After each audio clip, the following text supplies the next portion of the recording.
Good morning, everyone. Dobre utro. Hi, Daniel. How are you? Good morning, Daniel. How are you? Good morning, my dear friends. Sidney, Luiz, bom dia a todos. A gente pode falar em português sem problema também. Bom dia, Daniel. Muito bom te ver. Tô no café aqui, né? Somos dois. Ainda bem que eu te mandei a mensagem, né? 6 horas de diferença. Moscou são 6 horas de diferença e Tchelabinsk, a South Europe, são 8. A Rússia é cheia de time zones diferentes. É muito grande o país, né? Aqui no Brasil a gente não tem, né? Só, sei lá, Hora de verão tem. uma horinha, né? Às vezes lá em cima. Uma hora. Daniel, você que vai ser o moderador? Sim. A Egorova vai fazer uma... Já tem, ó. Eu posso te mandar um Lani. pequeno aí, só para projetar lá o caput do artigo 225? Você pode projetar automático, né? Não dá? Não está autorizado. Share screen. Você é só botar o share screen aqui quando você for apresentar. Deixa eu ver Esse aqui. botão verde aqui embaixo. Embaixo, o verdinho. É compartilhar a tela, não é? Isso. Compartilhar a tela. Aqui pra cima. É porque está desativado, Daniel. Tá, deixa eu ver aqui o meu. O meu também tá, então... O meu tá ativado. Você é o host da parada. Você manda, né? Você é o Lorde aí.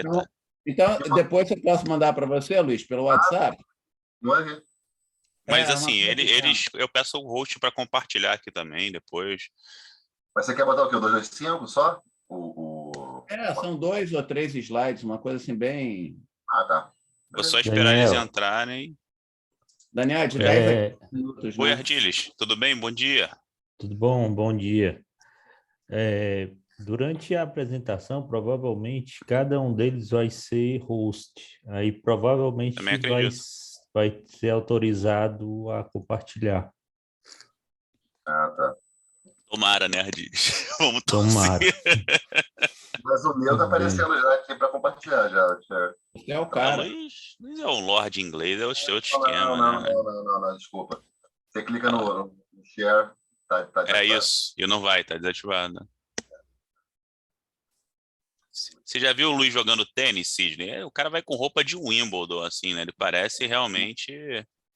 Imagino, realmente. O cara é um lorde do direito internacional. O Ardiles também é muito forte em direito internacional, gente. É bom vocês conversarem com ele depois. O Ardiles é de Brasília. Que bom. Então, qual é a universidade, Ardiles, que você faz parte? Eu estou no CEUB. O CEUB, é verdade. Você tem um excelente journal aí, né, Ardiles? Que é até Scopus, não é? 2. A gente tem a Revista de Direito Internacional e a Revista Brasileira de Políticas Públicas. Todas duas são A1 e Scopus. Excelente. Depois vocês fazem contato que os dois aí são monstros aí, Ardiles, nas publicações também. O Luiz e o Sidney são referências.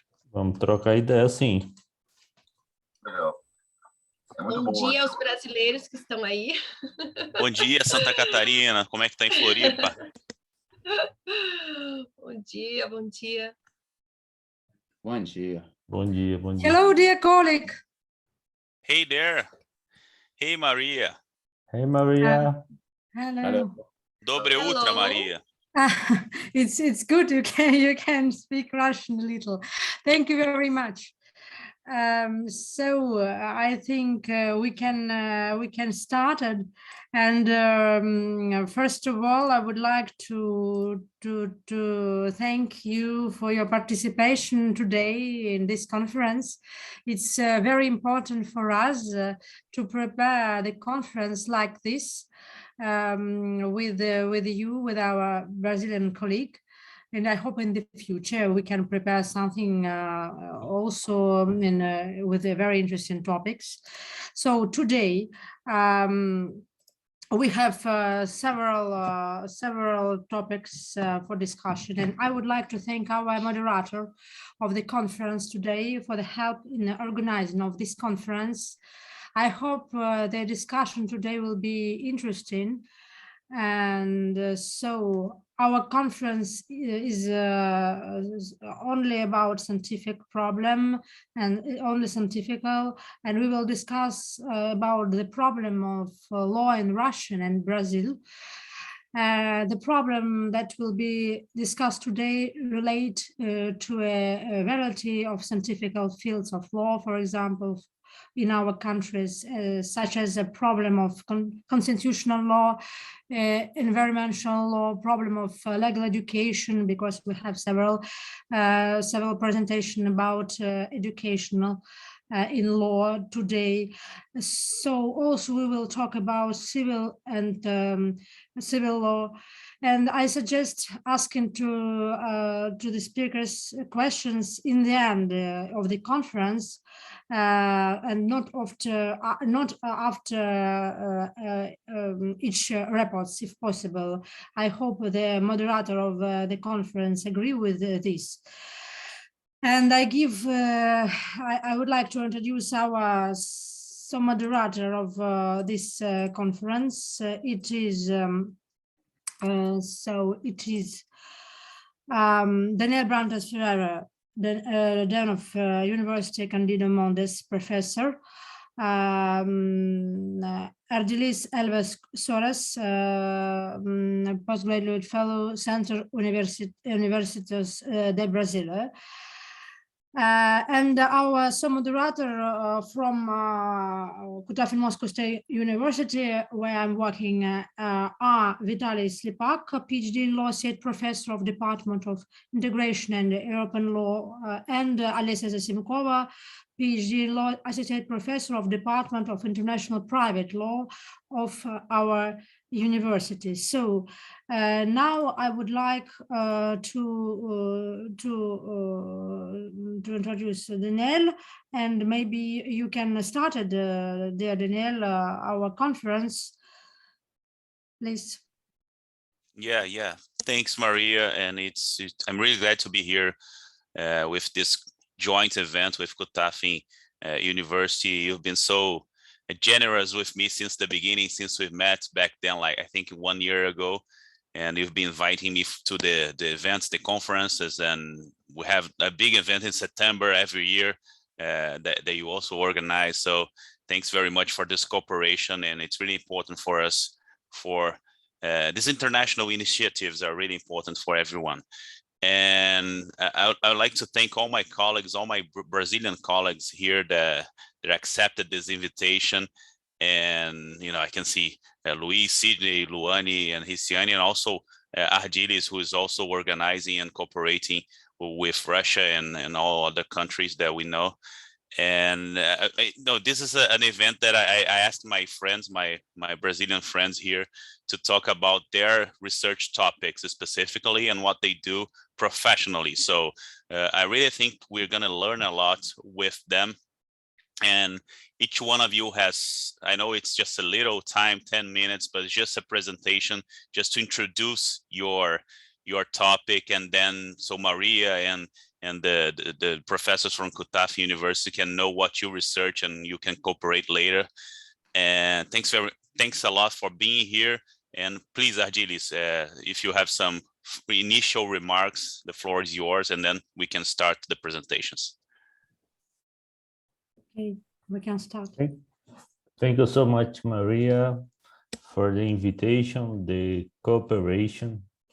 One more time here to try to make links, to make cooperation between Brazil and Russia, between the universities, researchers, and to discuss about topics, different topics, current topics. And I believe that the issues proposed in this meeting will be very, very interesting. And I just thank you for the invitation, and to pass to the next steps, because the most important is to listen to the speakers. Thank you so much for the invitation. I would like just to start, if I can ask Maria to start with Luis, because his daughter is celebrating her birthday today and he has to leave soon. Congratulations, sure. Okay, sure. Can we start? Yes, yes. All right. It's an important issue. Okay, thanks, Daniel. Could I start? Yes. Go ahead. Floor is yours, man. Oh, it's a great pleasure to be here in this event. Thanks for Maria for the invitation, Daniel, and all my colleagues in this panel. Well, I could share some PowerPoint. Could I share a PowerPoint?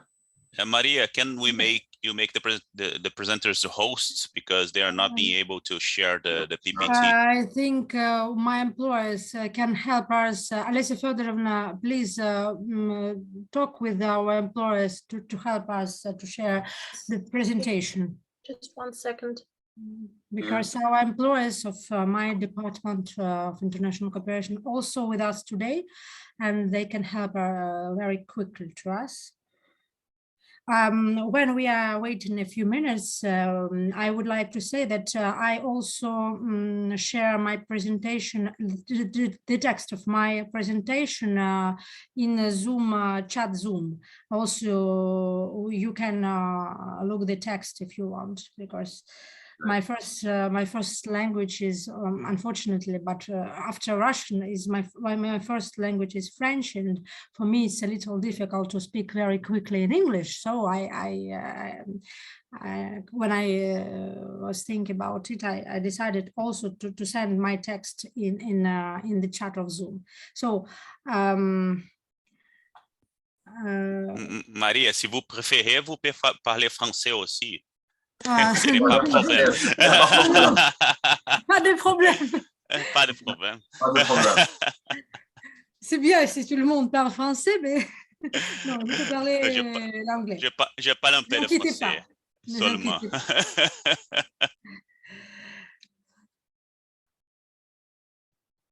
Alessia Fedorovna, we have a problem. They talk about if you prefer, employers. She talk with our employers. If you prefer, I could start without sharing, and after. Excuse me, colleagues, but as far as I can see, the possibility to share the screen is already available. Yes, it's available. Not to me. Try one more time, please. Not to me. Yeah, I don't think. No? If you all can try, Ardili, Sydney, try to share. Mm-hmm. It's saying that host disabled participant screen sharing, so it's not. Yeah. Okay. No, it's okay. Got it? Okay. Yeah. Okay. Just a sec. Deu certo, Luis. Yeah. Okay. Perfect. Well, let's talk about constitutional resilience. First of all, I'd like to present myself. My name is Luis Cláudio. I'm a professor in Brazil, in Cândido Mendes University, and I'm also federal attorney in Brazil. That's my resume. Well, first of all, I'd like to talk about some basic concepts and scope about resilience and constitutional resilience. For this purpose, I'd like to share some ideas, some thoughts from Tom Ginsburg. It's a very well-known author.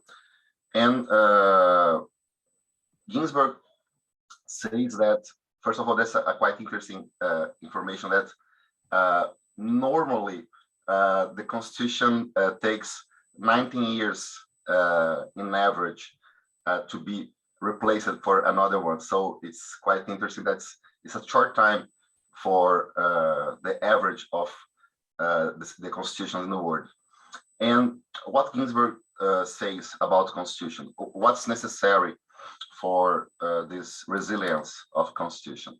There are a lot of things, but basically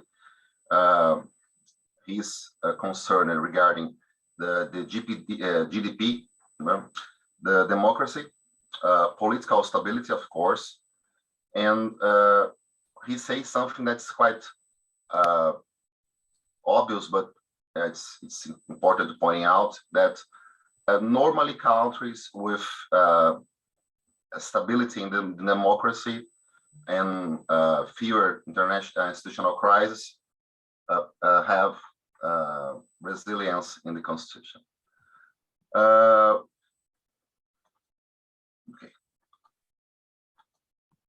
Moreover, the authors, Ginsburg and the authors in regard of this talk, say that they have three basic concepts related to constitutional longevity on constitutional resilience. That's flexibility, inclusion, and specificity. I'll talk about these three talks, and I will later on share these ideas in the US Constitution, French Constitution, UK Constitution, and Brazilian Constitution quickly. First of all, flexibility. That's the idea to adjustment of the Constitution to new social issues. That's an important thing. Second, inclusion. I think that's the major point of this discussion. Inclusion is regarding the participation of people in the design and adjustment of the Constitution. And finally, specificity. I do not agree with Ginsburg in this point, but he says that is to the level of detail of the Constitution in regarding of subjects and etc. Because Brazil has this concept, and we have a lot of complications in our historical of the Constitution. Well, as I said before, we will talk about the three major movements that create Constitution: French, American, and the British Constitution. The French Constitution, of course,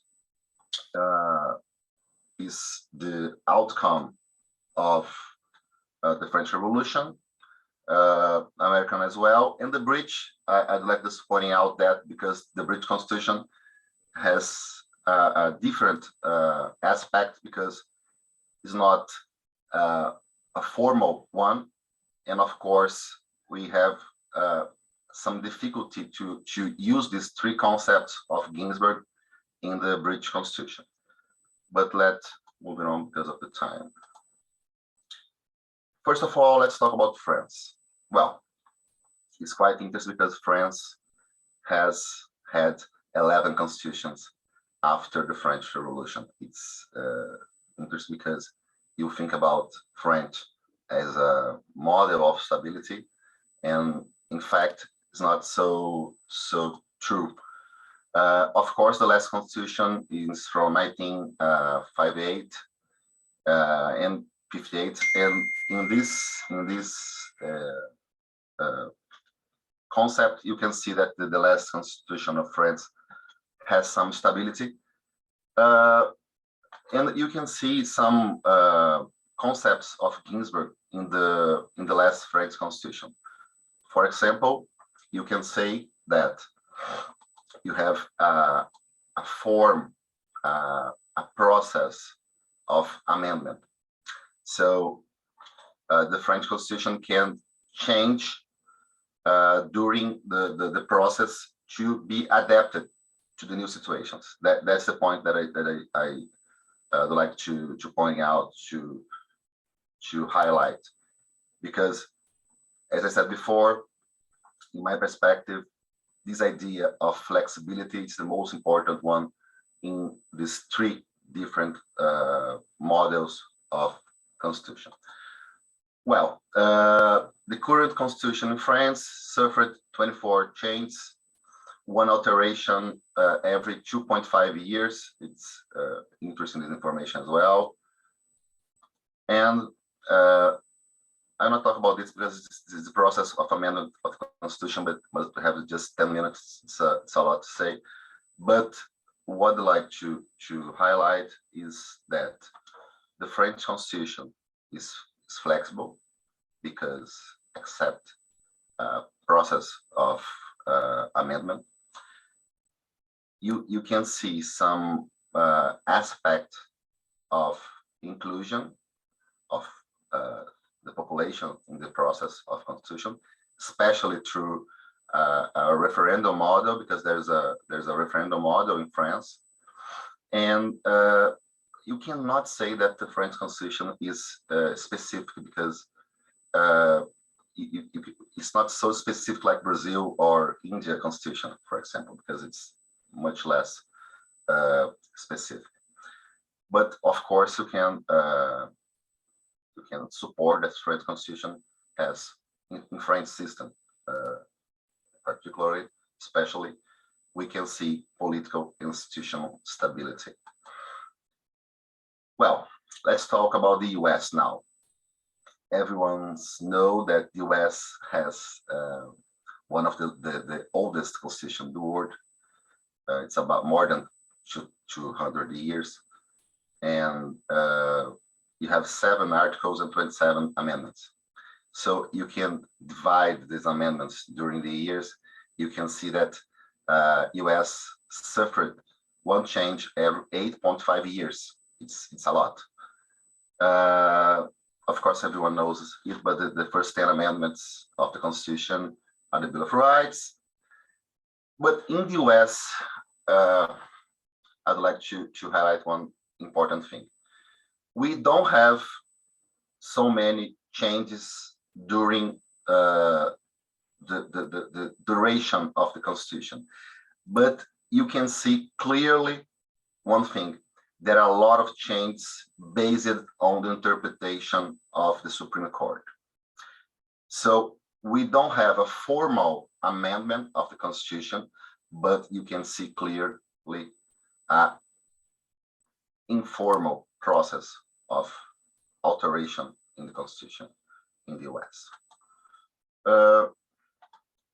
Moving on.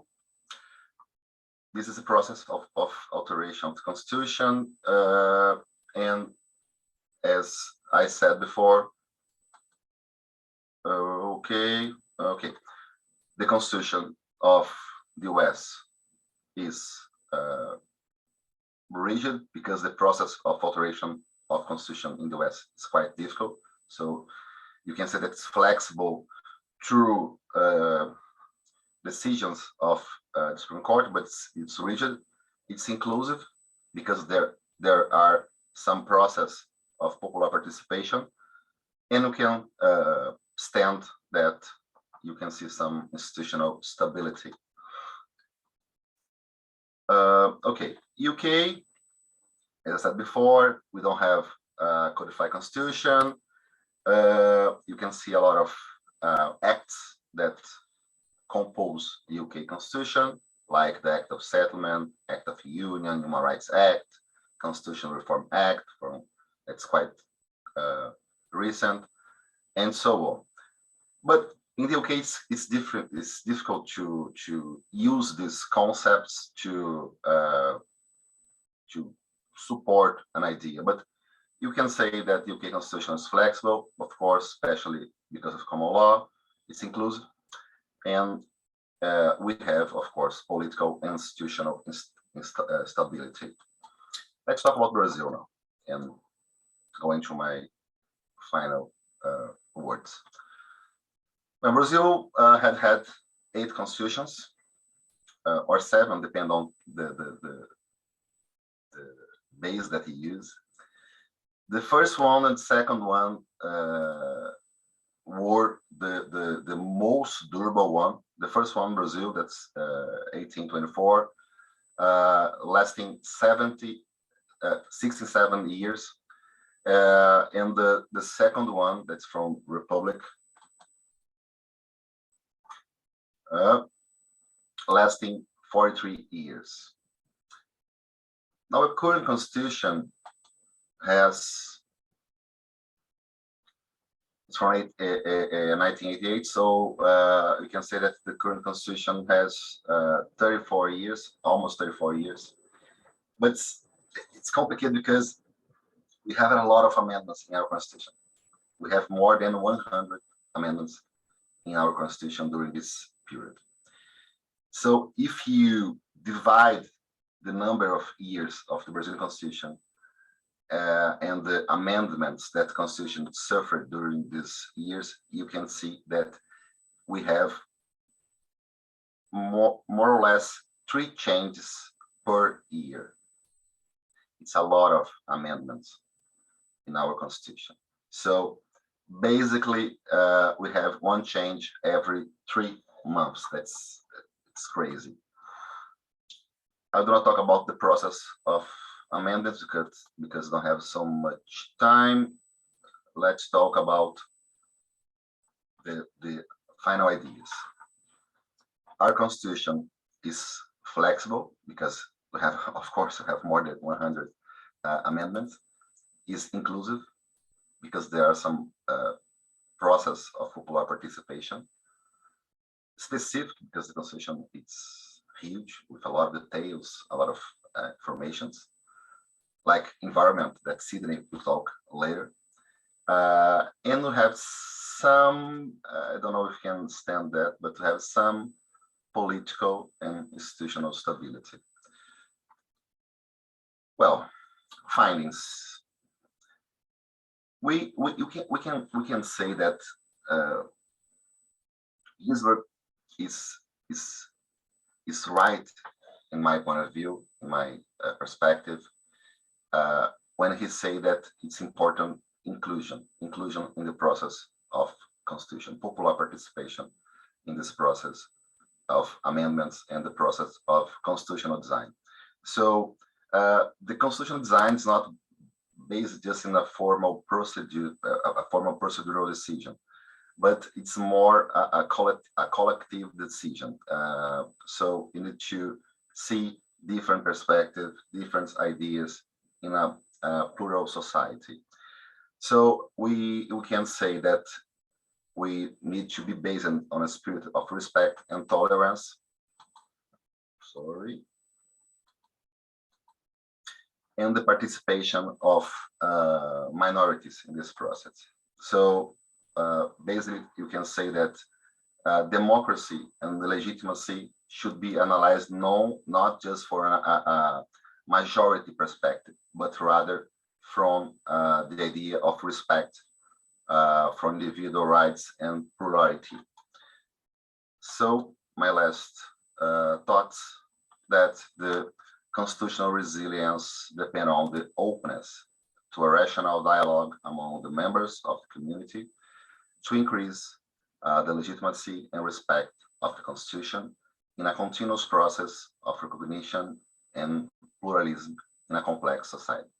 Thanks to everyone. Thanks for your time and share some thoughts regarding my idea. Thanks. Thanks, everyone.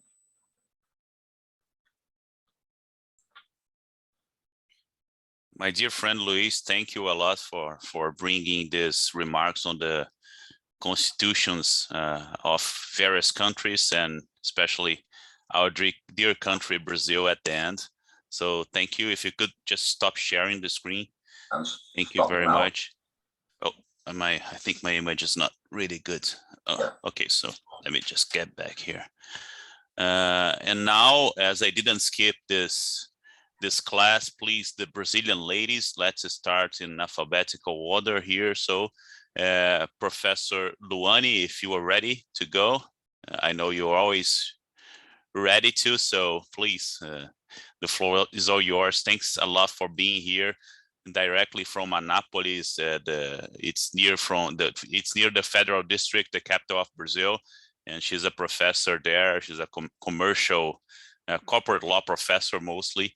And thanks for being here. And Riciane, of course, you'll be the next with your Californian, San Franciscan English. Thanks, Luane. Please, the floor is all yours. Hello, everyone. So first of all, I really would like to thank for the opportunity to be here and discuss about current problems between the Brazilian and Russian law. So thank you, Danielle, for the invitation, and Maria also. It's a really pleasure to be here and stay with you. So for today, I'd like to present to you and hear your point of view also about the insecure of cryptoeconomics regulation and its legal impact.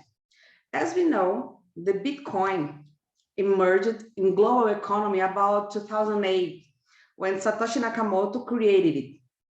People felt attracted for the Bitcoin because it's a special digital coin without a signature, state control, and anonymous transactions, what represents a strong advantage for the users. In spite of it, as a very attractive coin, the crypto coin does not have a public regulation and limits also, including because the transactions break the bank system of monopoly and it's less costly.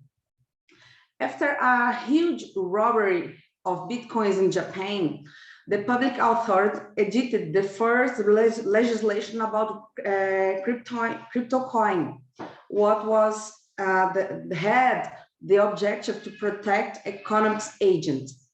But it's necessary to say that cryptocurrencies have no borders, which means freedom to conduct transactions as well as independence from the traditional bank system that increase the possibility of conducting business and economic expansion. In this sense, Bitcoin is a currency that is not subject to government interference and controls, which is why it is not liable to suffer inflation, devaluation, or prohibition of circulation due to the insertion of the economics policy. Thus, while cryptocurrency protects the privacy of users, it also tries to minimize the difficulties about their understanding and use of the technology, which represents the democratization of the system. It turns out that the lack of standardization may represent a true dissemination of the use of technology for the practice of illicit activities, such as fraud, money laundering, and crimes against the financial system and against the economy. For this reason, in addition to discussion about the legitimacy in the increase of transactions, it's necessary to discuss the need of regulation.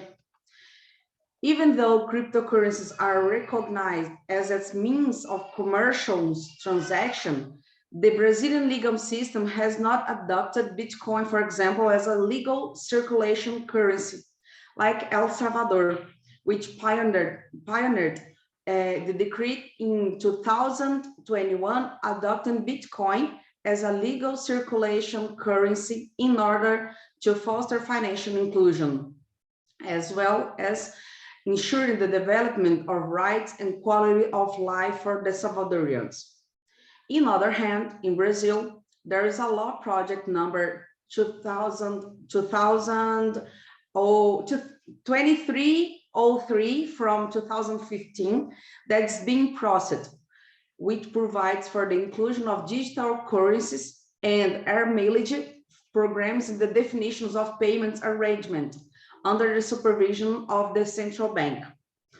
Among the at the same time, among the justification of the publication of this legislative act can be cited that growth in the adoption of digital currencies in commercial relations, which boosts the market without, however, threatening financial stability. Thus, the regulation of cryptoeconomics will provide, above all, greater security for consumers, for all of us that would like to act and participate with this new economies.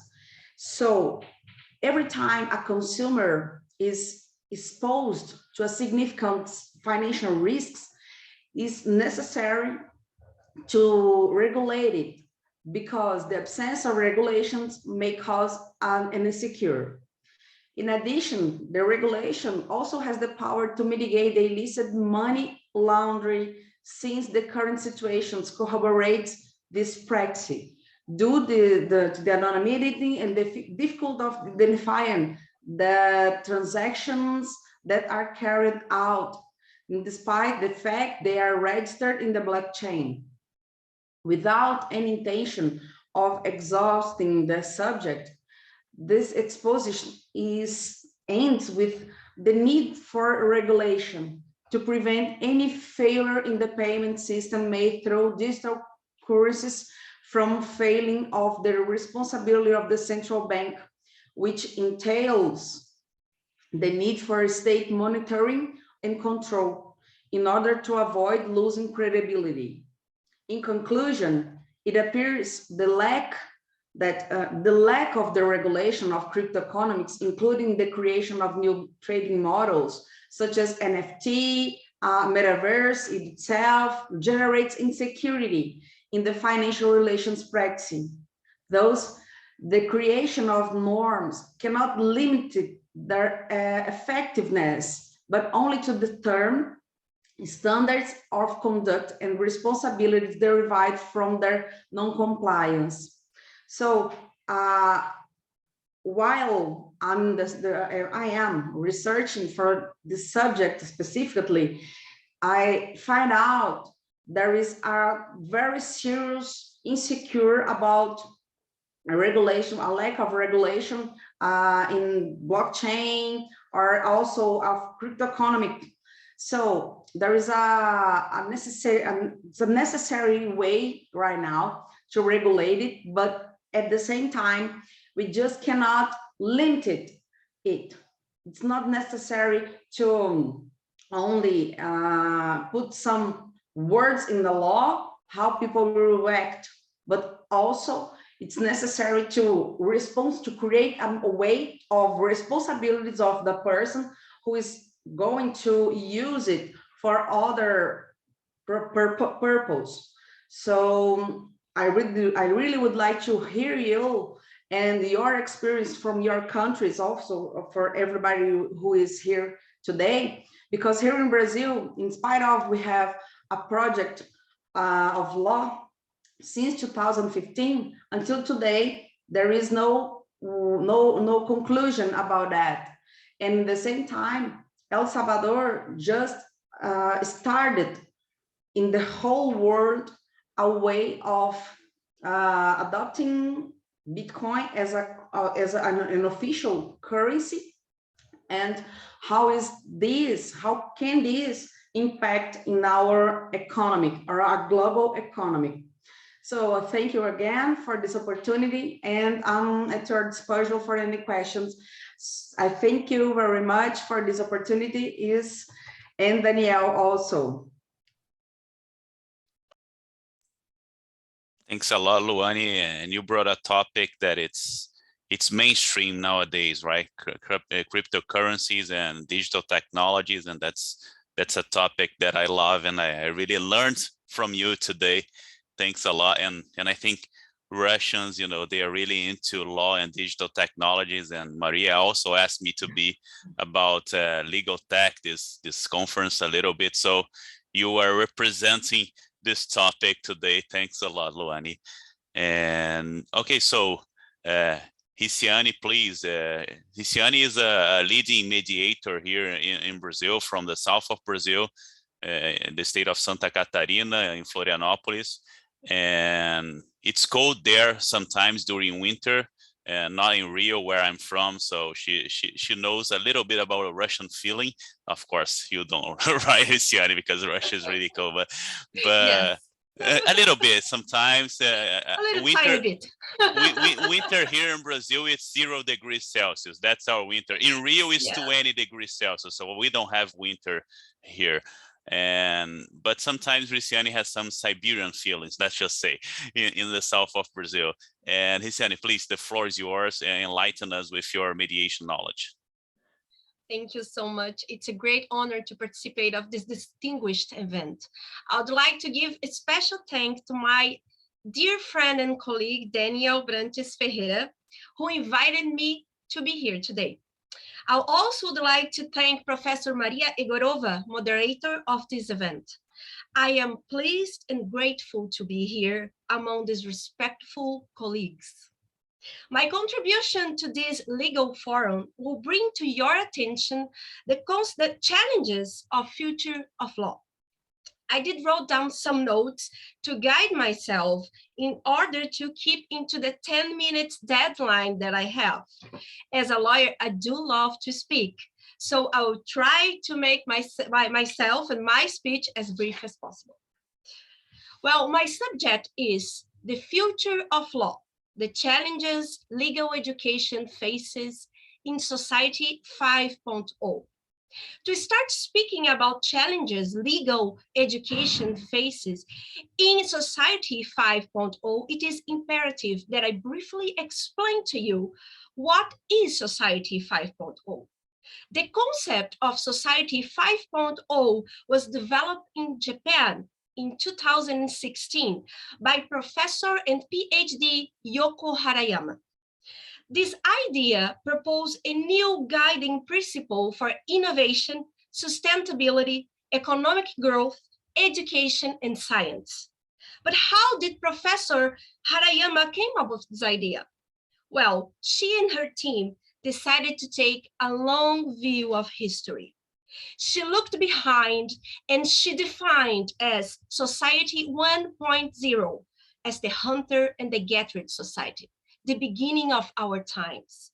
Society 2.0 as the agrarian society, the time when cities started to be born.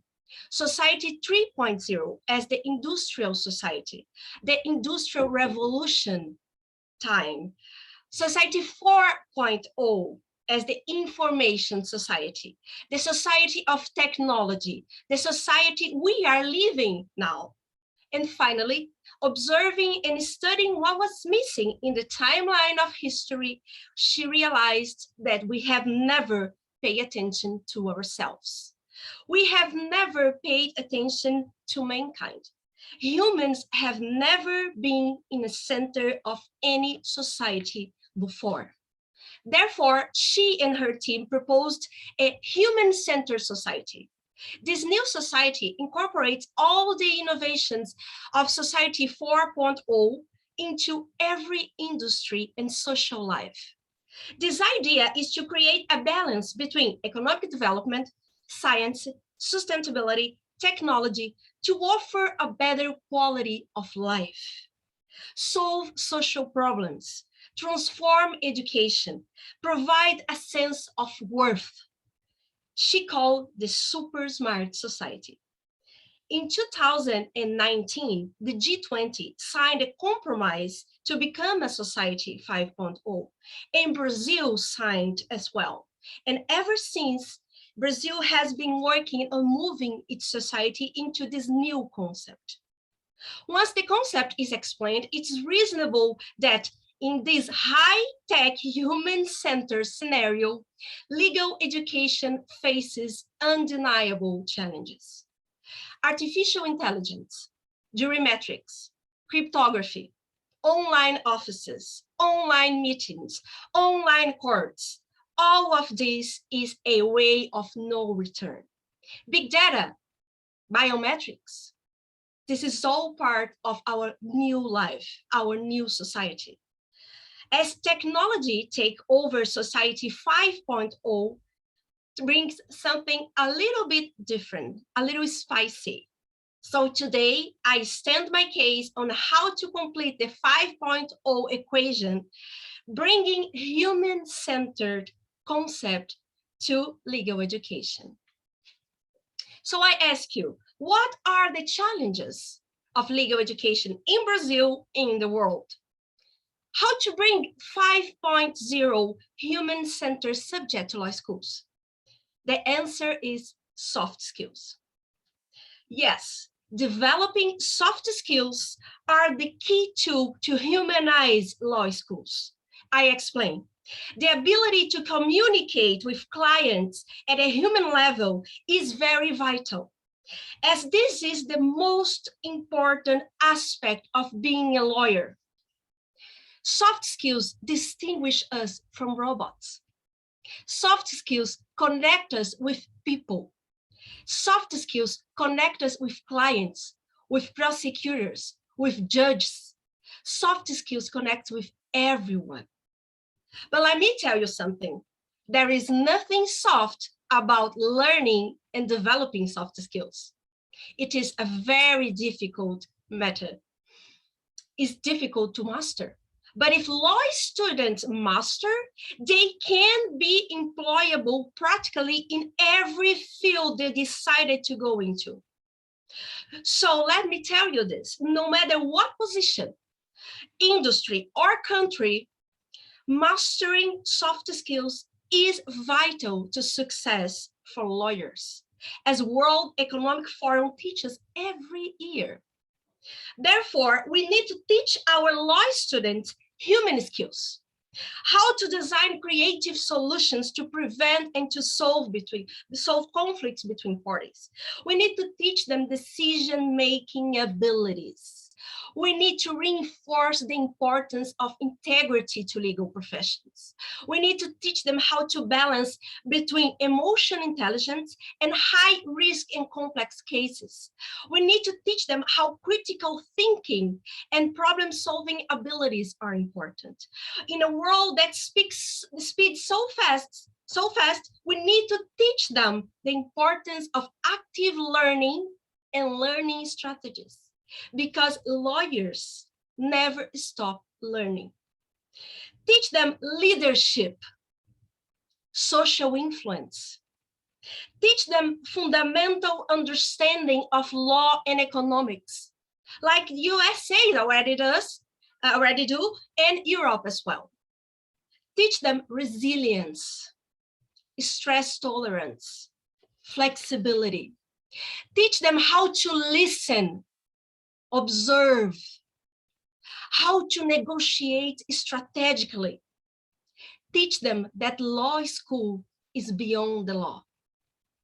We need to teach them how to work with a multidisciplinary team. Nobody works alone in Society 5.0. We need to teach them alternative dispute resolution. We need to teach them how to work along with partnerships. In a world which technology is the rule, lawyers need technology experts working with them inside their law offices. Teach them how to be open-minded. And at last but not least, we have to teach them how to collaborate. And this is the tough part. This is a problem in Brazil. The law school in Brazil comes from a strong litigation culture. Law students spend 85 to 90% of their time in law school developing only hard skills. Studying the law, the norms, the process, litigation, basic learning how to be a gladiator. In 2019, Brazil had over 100 million of process. Now, last year, actually in 2021, we are in 75.4 million of processes. So we do love to litigate, but focus on developing soft skills will help us to create disruptive lawyers, future disruptive lawyers, who will understand that their role in society goes beyond the law, beyond litigation. We need to understand that collaboration is always brighter, just as the game theory by Nobel Prize John Nash proved. The future lawyers will understand that negotiation is imperative, that mediation is necessary when parties need extra help to facilitate their dialogue. They will understand that arbitration is more strategic than going to courts. This way, law schools will have to work building two kinds of lawyers: the litigation one, the traditional lawyer, and a strategic consensual lawyer, the new one. And in doing so, they will prove wrong who said technology will take over attorneys' jobs, attorneys' positions. No, artificial intelligence, they will be our best friend, not our enemy. With this new mindset, future lawyers will be authentic designers of solutions, building along with clients and with the multidisciplinary team a better and more efficient solutions. Zygmunt Bauman once wrote, "We are living liquid times. We are living in an era of uncertainty." And this, my friends, this has never been so real. As the COVID-19 pandemic changed and accelerated everything, we have the obligation to follow these advances and speed up legal education. To finish, I would like to leave you with this plea. We need a new generation of lawyers who are open to draw a new reality in the legal world, who are open to innovate, to communicate better, to listen carefully, to cooperate more, to negotiate more, to work with partnerships, to think outside of the box, to find intelligent solutions for clients. This legal professional must know how to fight, but especially how and when to settle. But most of all, these new generations of lawyers must know how to be a better human being in order to bring real justice into the world. Thank you.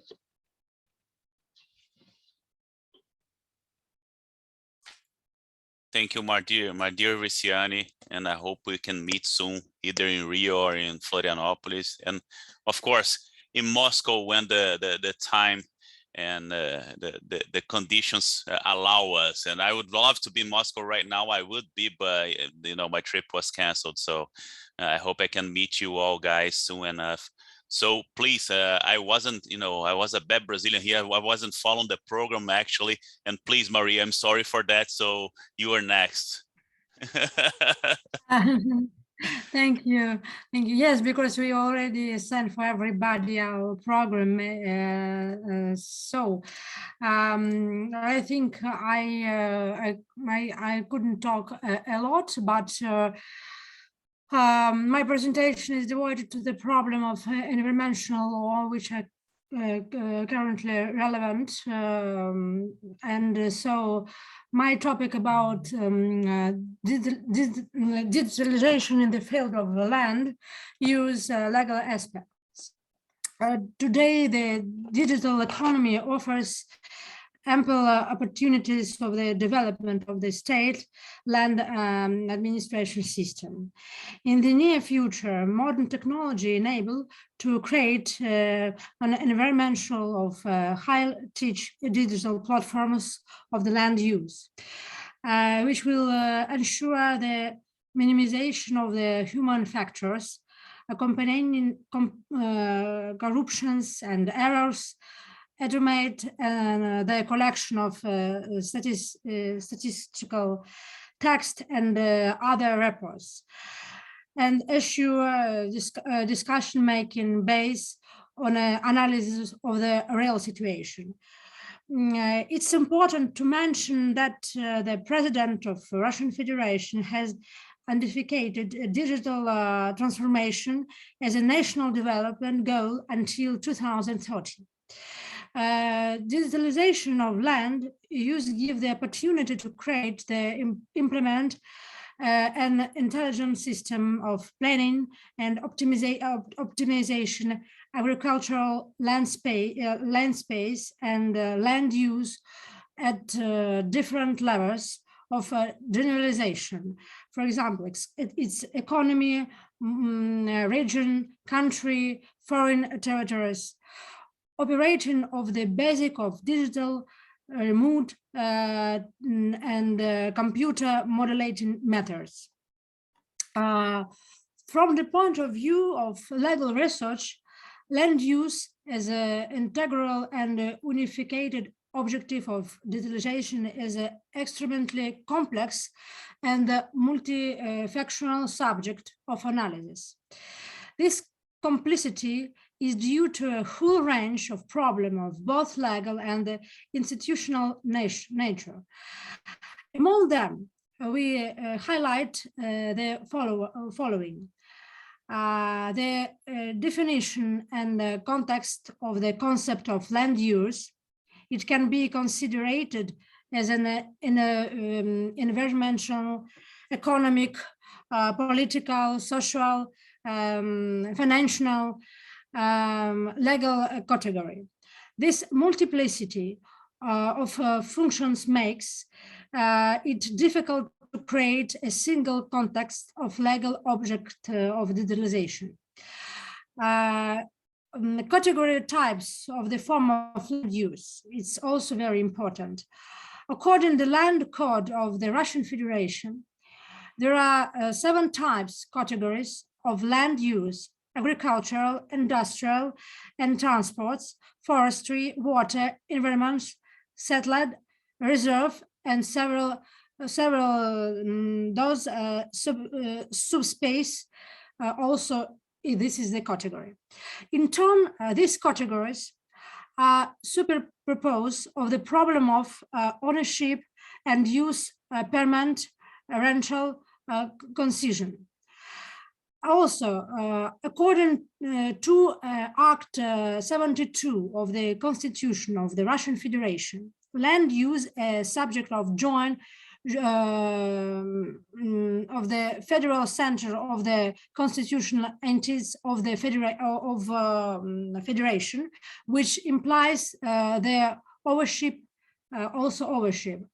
use and disposal of land, separately local government bodies and special land user. Responsibility for particular types, particular categories of land use is borne by specialty authorized state bodies of the field of agricultural, forestry, water management, environmental protection, urban planning, as well as authorities of administration of the constitutional of the Russian Federation and the local governments. I think it's necessary to add plurality of extremely confusion normal legal act regulation land relations, department shortcomings of informational component of land management, methodical problem of sexual approach to digitalization, the need to collect, store and process a large array of different quality and interconnected data. The list of organizational, legal and technological problems are difficult, is quite large, and both semantic and legal correction of fact of field of digitalization of land use a single project of record. I would like to be short and say some results of my scientific presentation. As a part of research of the SU of legal regulation of digitalization of law of land use, it must to focus on the most significant areas of land relations. The first of all, it's agricultural. Agricultural is one of the largest land user of Russia. Considering land resource, land use, land relation, and single object. We must plan in advance not only the digitalization on land use, but a much more important aspect, increasing the efficiency of international use and management, since land use is only part of the management system. In accordance with the Article 77 of the Land Code of Russian Federation, agricultural land include land located outside the settlement, provided for the need of agricultural, which in agricultural are the main means of production, the main source of production of their own food products, and the agricultural law material for industry. The composition of the land of this category included agricultural lands, arable lands, hilly fields, land dispositions, and in important aspect of the development of digitalization of agricultural land use is digital land management. Today, in Russia, in our country, which accounts for more than 10% of the world's agricultural land, in the largest reserve of agricultural land of the planet. The area of the land found of the Russian Federation amounted the 17 million hectares by 1st January 2030, of which about 30% of agricultural land.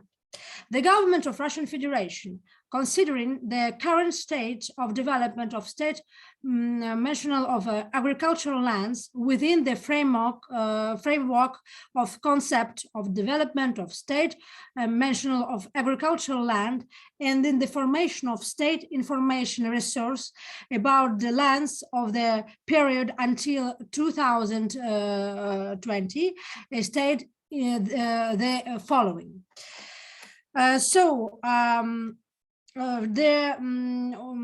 One also interesting part is forestry.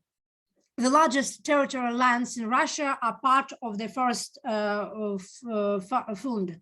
The fundamental strategy documents in the field of digitalization of forestry are this is their strategy of the development of the forestry complex of the Russian Federation until 2030. The goals of which are declared the achievement of sustainability forest management, effective and innovative development of the use, protection, and reproduction of forest, and ecology and social security of the countries. Fulfillment of accept international obligation on forests. Within the framework of the national project, which we have in Russia, national project digital economy, member of measure of investigate for the development of implementation of digital technology is forestry. This amply assistance in the modernization of existing and creation of new system on a forest resource, a set of documents, information about forest, their use, protection and regulation in order to develop a single digital platforms for information and analytical supports of management decisions made by official in the field of forest relation. And one also interesting part is land of industry and other special purpose. Digitalization of land use in the category land of industry and other special purpose is carried of depending on the national of special tasks of the solution of which they are in use and intended. The main difficult in the digitalization land use in industry and settlement cities in the zoning of territories.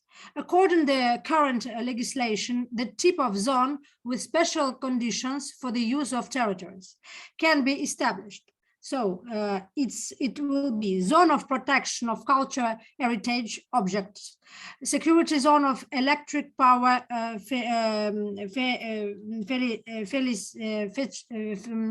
electric power, security zone of relay ways, security zone of communication line and structure, protection zone of specialty, protection national area, state national reserve, national park, national monuments, network and state gravimetrics network, protection zone of head power,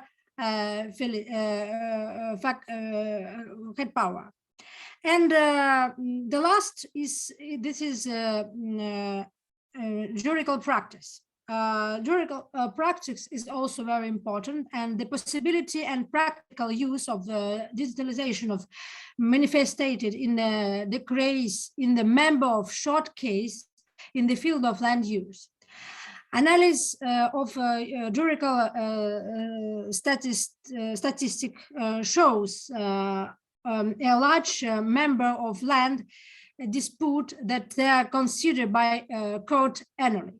According to the report of the work of the courts of the general jurisprudence of the consideration of civil administrative case at first instance from 12 months of 2017 in the course of general jurisprudence. Which aspects of land use, of the utilization of land use can solve dispute over the formation of land plots, dispute over the questions of rights of land plots, a dispute of the rights to land plots and termination of rights, disputes about the determination of the processes of the use of land plots, a dispute of payment of the land plots, disputes about interheritage of land plots. So I have also a lot of things, and in the end, and my conclusion of what I would like to say that in result of research, the following can be we can discuss about several problems in digital technology and land law. The consistent introduction of digital technology in the land use of the country will not only allow for a new leap in scientific and technology progress in this area, but will also contribute to successful social economic development. The potential for digitalization of land management is aimed first of all at the development of a specific proposal of the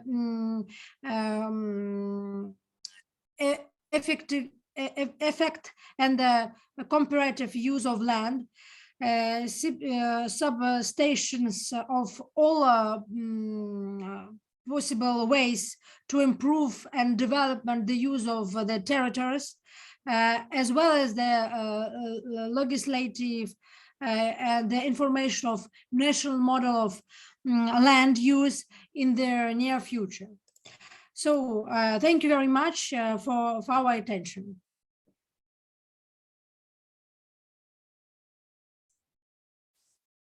Thanks, Maria. And this is an amazing topic, actually, especially for Brazil, because 2/3 of our GDP is the agribusiness here in Brazil. So we're really big. And I confess that I've never heard about digitalization of the land, and we should use, actually. I think Luane is from a place in that there's a lot of agribusiness, and in Brazil. My son is here, sorry. I have a 5-year-old. He just said he saw a dead cockroach here around. So, but go ahead, man. Sorry about that. And And so it's a really topic, and we should cooperate in some way about, you know, talking about this topic here. And I have no idea in Brazil if this is being discussed. So please, my dear Brazilians, you can enlighten me further afterwards. So he's here. Yeah, you can see him. But so thanks a lot, Maria. We should discuss further about this topic, and let's follow the program here.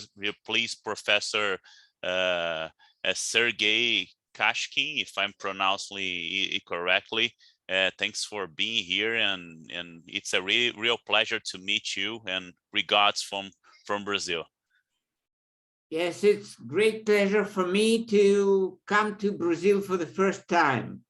Really.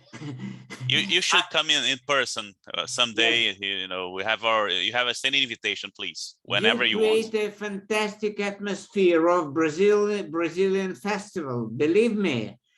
And well, you, Daniel, and your son are making great effort to make a good Russian-Brazilian family of lawyers come together. And I would say that I was very much impressed by Rusiani, not only by her beauty, but by the way she said. You know, you Brazilians are very specific people, I would say. You are very artistic and at the same time soft-skilled lawyers. And this is making your performances, your little Brazilian theater, a very good example for us to become better professors, better teachers, and to have a more lively look at the world. You know, it is very important, the mood we live in. And you sometimes make a fantastic revolution in our feelings. You know, I really, for the first time, want to come to Brazil much more than to some other places, because I feel very, Rusiani, you sound a little bit Russian in writing of your name. And you guys are very Greek people, and for us, Greek is a very important thing to build a new world, you know, because BRICS is the way to, well, to find our way of life, which might be better and more effective. And I thanked Rusiani for her topic, because I always think about teaching, about method of teaching, and the way she presented this was really very artistic, and it is very important. And Daniel, does your son speak English? Yeah, a little bit. I try to speak English with him, but he's not listening currently. It's my earphone. So say hello, say good morning. Hi. And his name is? It's George. Oh, George. Yeah. Great to see you. You make a very good family with us. Thank you. So I will talk about the latest developments in law in the direction of sustainable development. In fact, it is the way for us to find a self-preservation for our planet. That is the way how I will speak. I would like to dwell on the evolution of modern law, influenced by the latest technology. The first of this group of sciences brought to life by new technologies at the end of the 20th century was the legal science of information law. Further, the process of digitalization of law proceeded at an accelerated pace. Based on the requirements of the modern economy, three concepts: artificial intelligence, digital technologies, and system-based approach have become the three pillars on which the latest trends in the development of modern law is based. It is carried out today on the basis of emerging technologies, where the economy is the driver, while digital technologies are the instruments, and the law is the regulator. In the changing living conditions of people, it became necessary to modernize the current law in accordance with the new social relations formed in the networks, such as the internet, information and communication technologies, and cellular networks. Network law ensures the effective integration of law with electronic networks, due to which speed is achieved, including in real-time accuracy, the possibility of direct and feedback legal communication, and legal certainty of the decisions made. The evolution of information law as a new legal institution and the emergence of, on the basis of digital technologies of the network law, quite logically led society to a further stage, the formation of another new direction in modern law, platform law. Three main factors have catalyzed the rapid success of this trend. First, the emergence of a variety of platform economic models. Second, technological features of digital platforms. And third, their link with the explosive development of artificial intelligence and their integration. Networks, an important characteristic of which is the consistency embodied in their structures, entered platform structures, making the platform more complex, digitalized, and due to artificial intelligence, more large scale, flexible and manageable.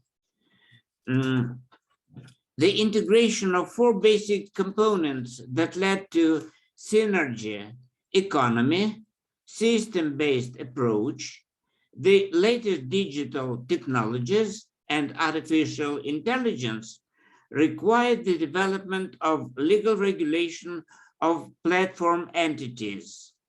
At the same time, platform law seeks to break out of the framework of the national legal space, which has become narrow for it, into the vastness of integration, associations, acquiring international and global scales.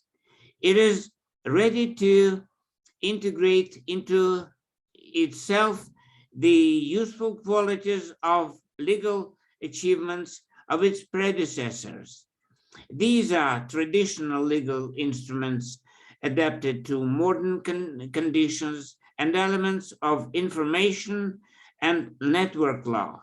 Thus, at the initial stage of its formation, the digital platform was more a tool of economic than social interaction. Now they are associated with diverse products, services, and the search for fundamentally new promising areas of production, the so-called the new next things. They are comparing to computer or mobile phone in their social meaning as well. Platform law is a set of legal norms that govern public relations connected with the operation of digital platforms. These are primarily platform solutions and cross-platform interaction. The legal platform is a basic element of the still emerging new direction in the development of law.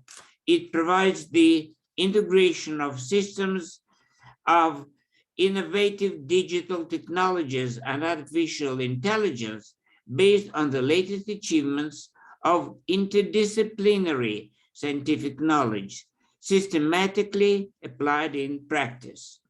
The variety of legal platforms as a result of legal practice are filled with legislative and bylaws, as well as by judicial practice, precedents, and ultimately are combined into a complex concept of platform law. On the basis of various platforms, complex systems of platforms are formed. They can be called super platforms, acquiring a global influence quite comparable to quite large states. They are new cores of business that combine technical, technological, digital, information, economic, and legal platforms. At the same time, they cover very wide segments of the regional integration and sometimes even global market. The question arises on the understanding by economists and lawyers of the new phenomenon of the multilateral platform markets and their impact on the sovereignty of states and their constitutional law. Moreover, they're being reborn into fundamentally new integrated legal, economic, and political phenomena. Ecosystem. This is most interesting thing for me. We have recently published a book on platform and ecosystem law. It was the first in Russia.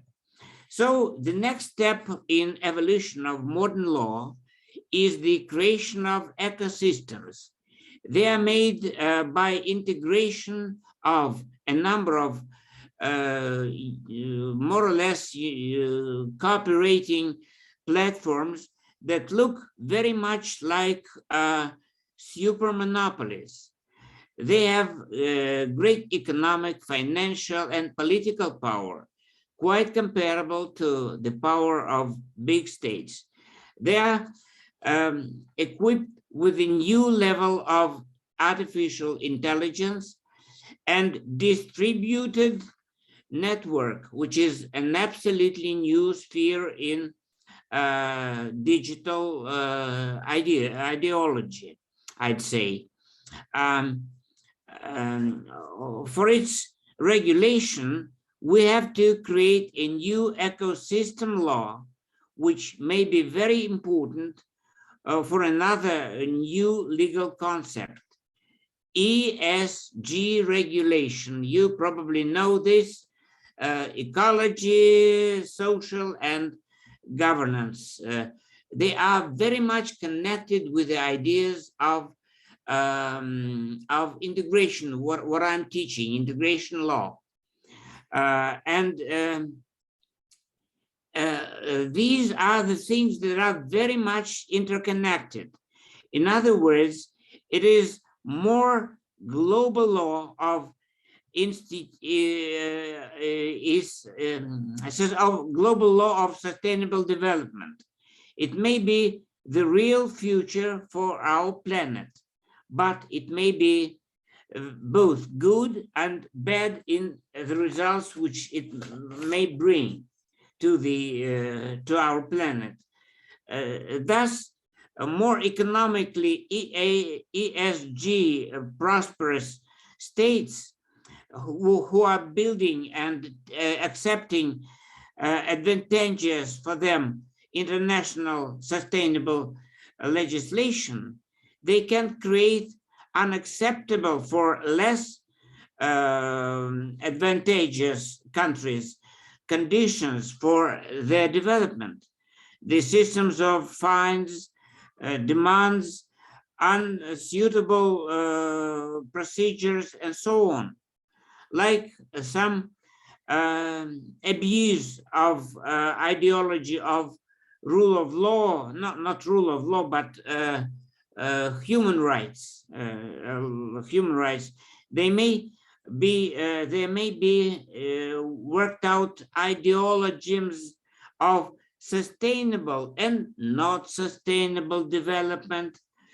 There can be assigned the necessary guilty countries, outsiders, and the countries which are not good for the sustainable development with the economic and political sanctions against them.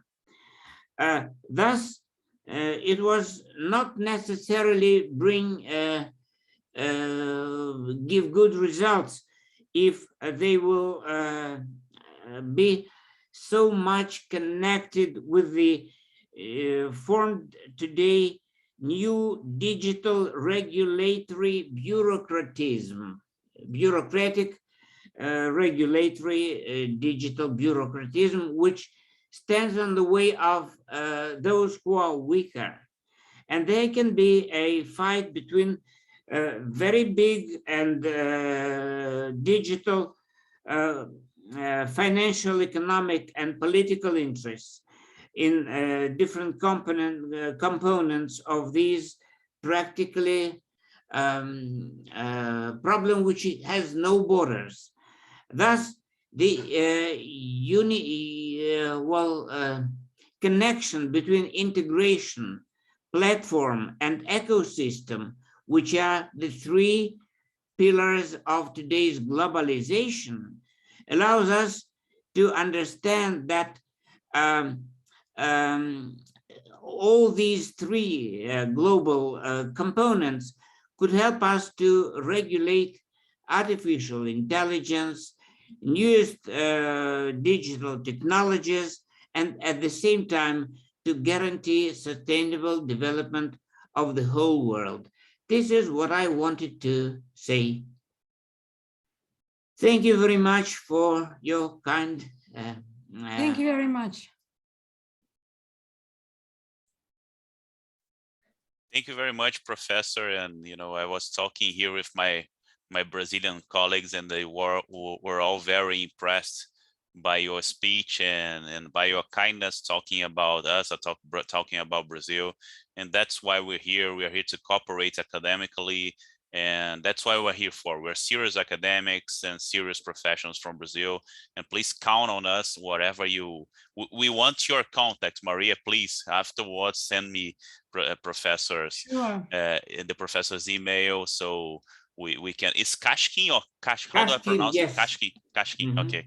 So we can contact you, and please feel free to contact us. My pleasure, really. I feel all of you just very, very Russian, you know.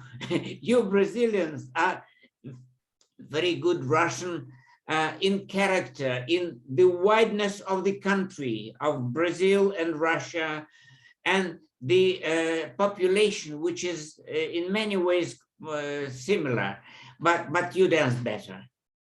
And you are more artistic. We have well, not me. I don't dance better, but you know, I'm glad you have that impression.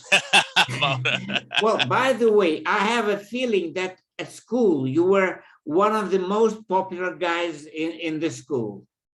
What, me? And at the university as well. Nah, no, not at all. Not at all. Not at all. I was just a humble guy, lively laying low, keeping the low profile, you know, just studying. I was mostly a nerd, you know, that's my profile, but thanks for that. by the way, Rusiani, could I ask you one thing? Did you study dramatic art? Did you work in the theater? You are very artistic. Why is it so? Oh, thank you so much. Your words are so kind. Thank you, Professor. You made my day. Thank you so much. You made, is it a day or even in an evening, late evening in your It's country? morning. 10 morning, 10 yes. Yeah, it's turning too quick, yes. Thank you indeed.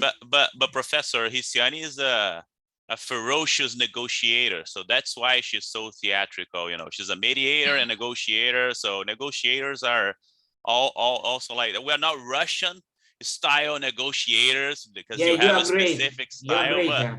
Believe me. very intense and passionate about it. Great, great. And the way you made your report, I felt that I would like to be a student, you know. Oh, I would how like nice. to be admired by a teacher like this. Fantastic. Thank you so much. Thank you so much. I really appreciate that. That means a lot to me. Thank you so much, Professor. I feel it. Thank you, indeed. She has Russia in her name almost. Yeah, so, Russian. Yeah, Yeah, I'm already Russian. I have to go to Moscow now. I have to go. Great, great. I'd love to see you. Bye. Let's hope we can fly soon to Moscow. Let's hope. Yeah, let's fly, Daniel. Let's try to do that. But okay, thanks, Professor. We need your email, Kashkin, and please, you have an standing invitation to come here and to lecture for us whenever you want. We're here. And as for my part here, last but not least, my dear friend, Professor Sidney Guerra. Professor Sidney is I can say that, and he's humble, but I would put in that way. He is a famous international law professor here in Brazil. He has many books, publications, and he's a leading academic here in Brazil. He teaches in many schools. He's from the Federal University of Rio, from Universidade Cândido Mendes, from Unigran Rio, and this guy has, you know, formed so many academics here in Brazil for many generations already. And, you know, I'm humbled to say that I've learned from him as a student, and now he's here with us and teaching and lecturing. And thanks for your presence, Professor Sidney. And please, the floor is all yours. And of course, if you want more than 10 minutes, I will allow you that, of course. Please, the floor is yours, and thanks for being here with us. Thank you very much, Professor Daniel. It's a pleasure to stay with you and the other professors in this international scientific conference, Current Problems of Russian and Brazilian Law.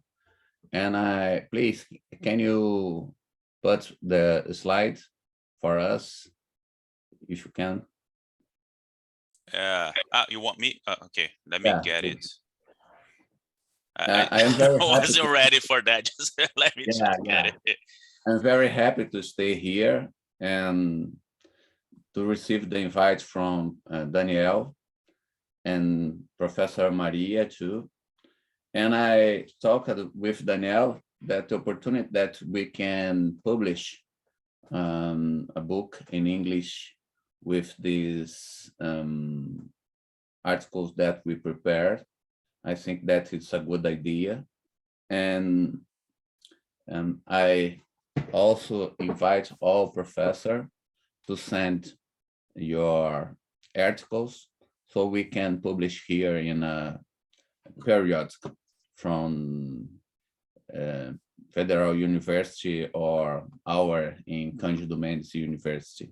I think it's a good idea to start our cooperation. Daniel is doing very hard with you, but in this time we have the opportunity to put another professor together. I think that is very good opportunity. And I also intend to visit Russia. I said to Daniel that we'd like to travel with him, but unfortunately this time I think that is not a good idea. But I hope that soon, very soon, we can go to visit you, and the same that you can visit us here in Brazil. Well, thank you, Daniel. Go ahead, it's ready to go. Thank you so much.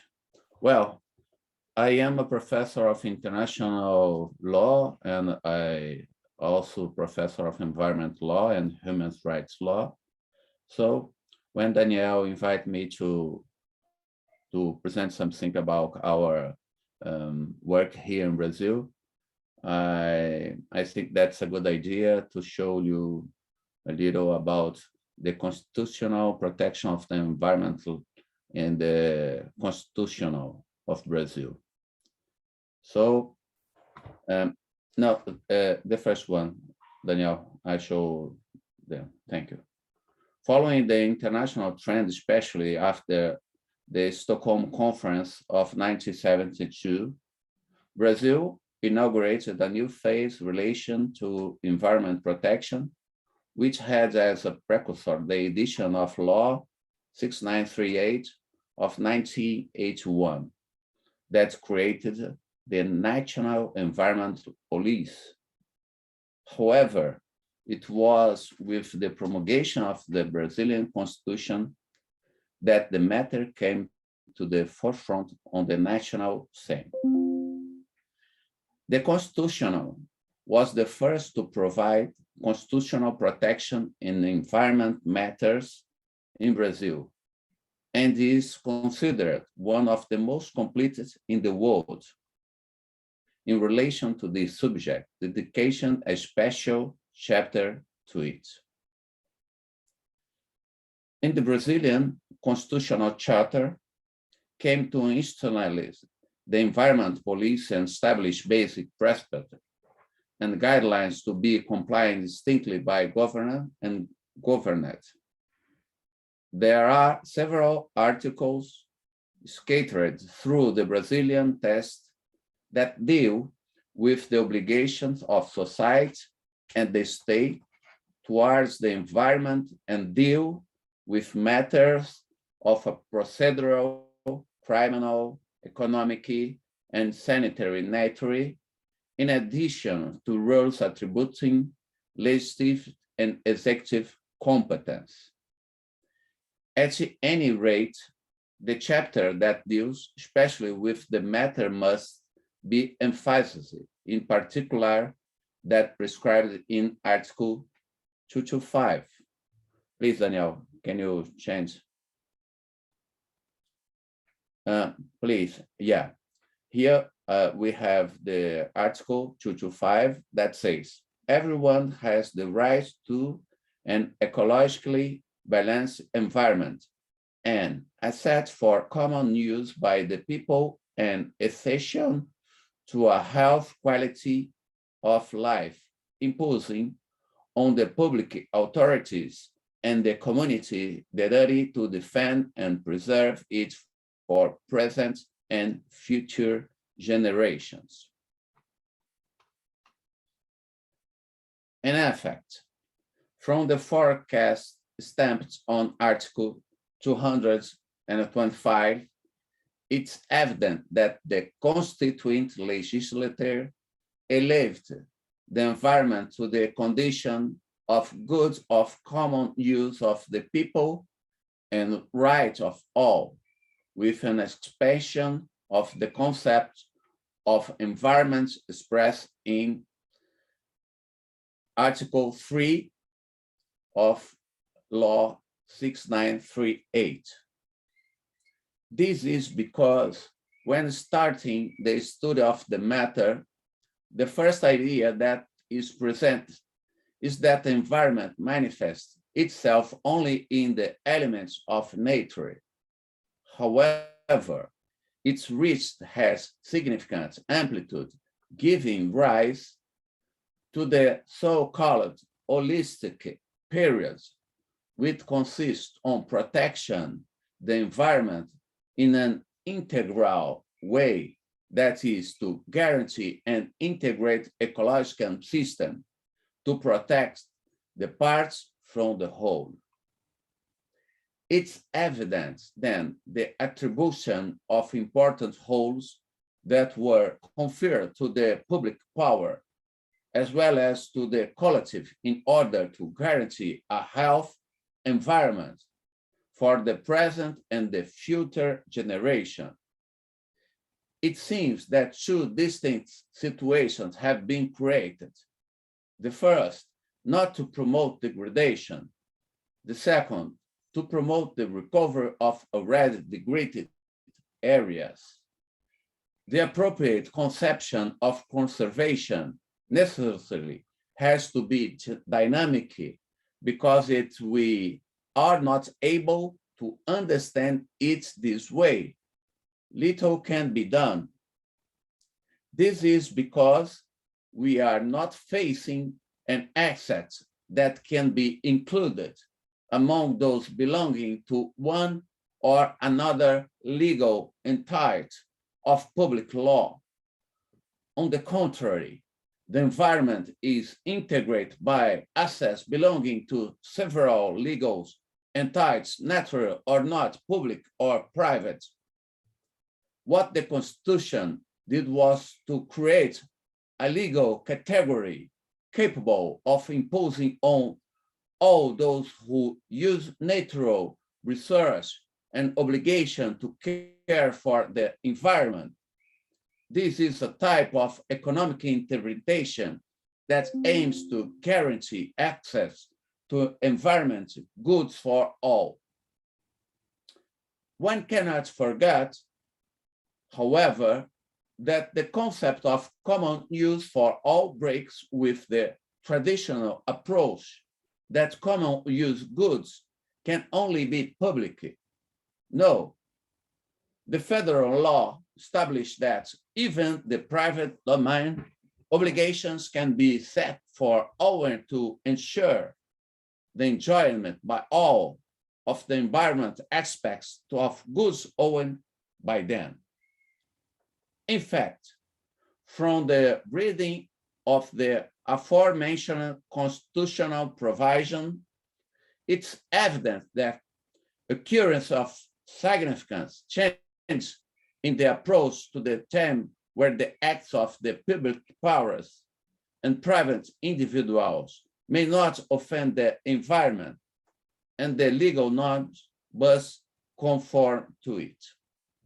Furthermore, there's no doubt that recognition of the environment by doctrine and jurisprudence as a third generation fundamental right has brought significant change to the study of the matter in the internal legal system by giving it special value. In this way, the enjoyment of a healthy and ecologically balanced environment has been erected as a fundamental right by the current legal order, and this undoubtedly can prove to be a remarkable field for the construction of a system of guarantees for citizens' life quality. It's important to point out that the Federal Supreme Court, which presents itself as the guardian of the Constitution, had the opportunity to manifest itself in the writ of mandamus. Please, Professor Daniel, the next. And in this time, we have the opportunity to see the Supreme Court manifestation about the point that I said. The right to the integrity of the environment, a typical third generation right, constitutes a legal prerogative of collective ownership reflecting within the process of affirmation of human rights. Nevertheless, the environment, by being recognized as a fundamental right where everyone has the right to an ecologically balanced environment, sought to establish an important milestone in the construction of a democracy, solidarity, and participatory society. By stating that everyone has the right to an ecologically balanced environment, the constitutional orders seeks to include the present and future generations as responsible for environment protection, and by doing so, ensures that the right to the environment is fundamentally an intergenerational right that communicates directly with future societies. The role that was traditionally attributed to the state in protection and preservation of the environment is now also shared with the community. It should be noted that the emergence of multiple environment problems cause serious damage to individual development, and efforts must be coordinated to create a true culture of environment preservation. In this way, the development of public police aimed at the environment must be in line with the wish of citizens, since there is no citizenship without the awareness of membership in a political community, because democracy is based on the responsibility of the citizens of a state. There is no doubt that each person needs to assume the condition of an active subject in environment matters, which means that they must act effectively in public policy related to the environment. Efforts must be made to create a true culture of environment preservation with the active participation of civil society for the very survival of humankind. The defense and preservation of the environment, despite being a duty of the state, is also a responsibility of the community, which must ensure for its own good a healthy environment. Finally, but not least, I must state that the environment presents itself as a third generation right and is of great concern and interest for the consolidation of the exercise of human rights in Brazil and also in the world. I have no doubt that environment protection is closely linked to human person protection, as far as it's impossible to imagine the exercise of human rights without the existence of a health environment that is conducive to the full well-being and dignified development of all.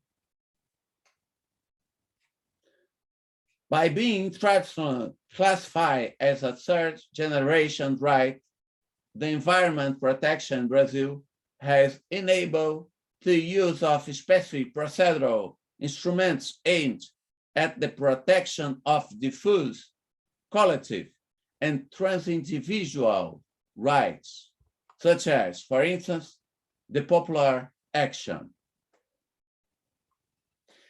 It's evident then that the constitutional structure of a relationship between the rights of the environment and the other fundamental rights for humanity, such as life and health, is accompanied by a right and duty to protect the environment. It's not only about enjoying the health and ecological balance environment and its research, but also protection it.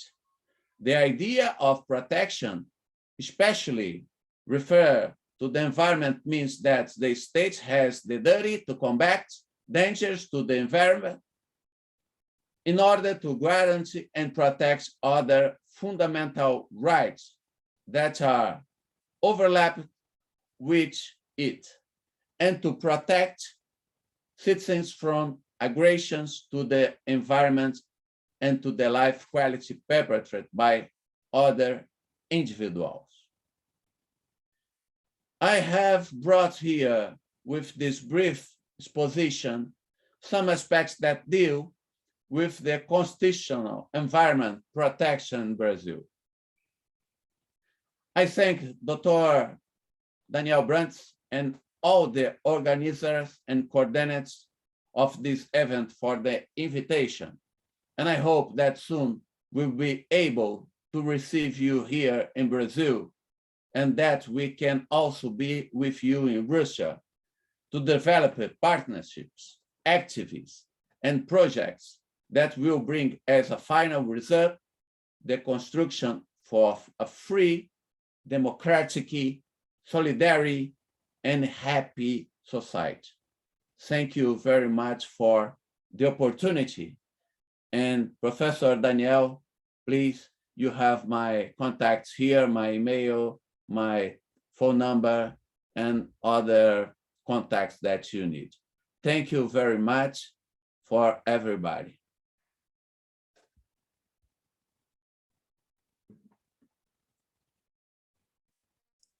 Thank you very much.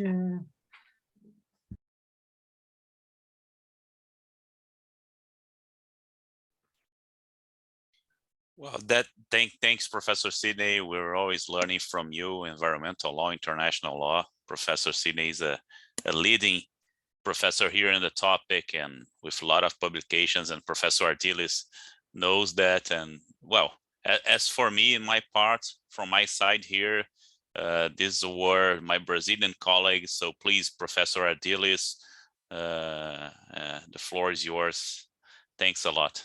Thanks, Maria. Thanks, Professor Kashkin, and thanks, Olesia Zazenkova. And thanks all the Russians here, Natalia Poshilova, and all the Russians here below that I can't read the name because it's in Russian. So thanks a lot.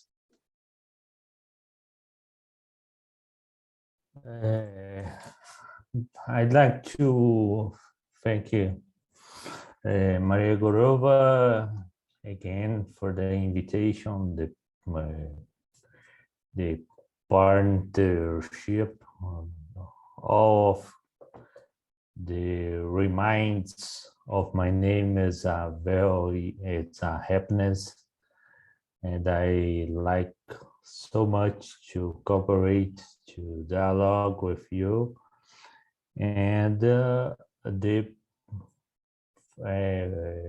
thank all of the speakers, French, Russian speakers, Brazilian speakers, and it was a great meeting, a great event.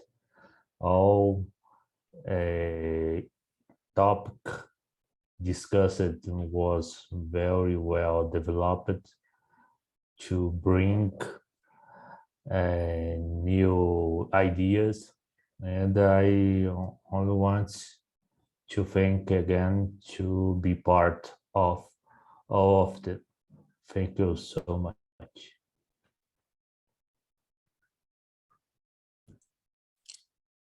I would just like to invite you all just to make a print screen and that everyone knows about it, and so we can look at the camera and smile, so we can publish here about our event. Okay, so I'm gonna count to 3, and when I say 3, of course, I'm gonna press the button. So wow, there's hey there.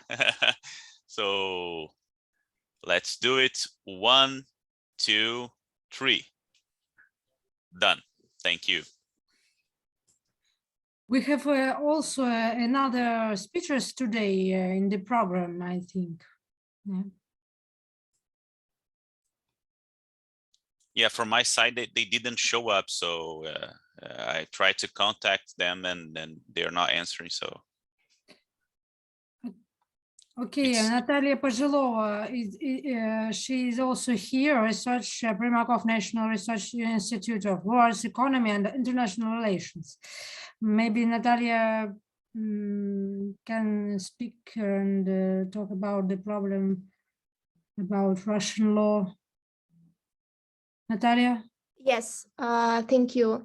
Good afternoon, dear colleagues. It's a great pleasure for me to participate in this conference and to take part in such interesting discussion. Thank you. And the topic of my presentation today is the ESG principles, Russian and Brazilian legal practice.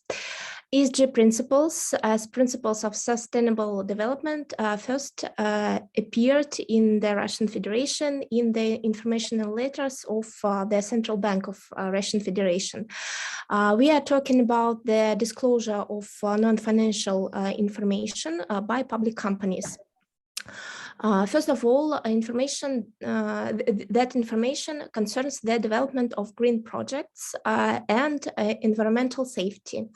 We must recognize that the legal regulation of non-financial information disclosure in the Russian Federation is not binding now, and it is voluntary in nature.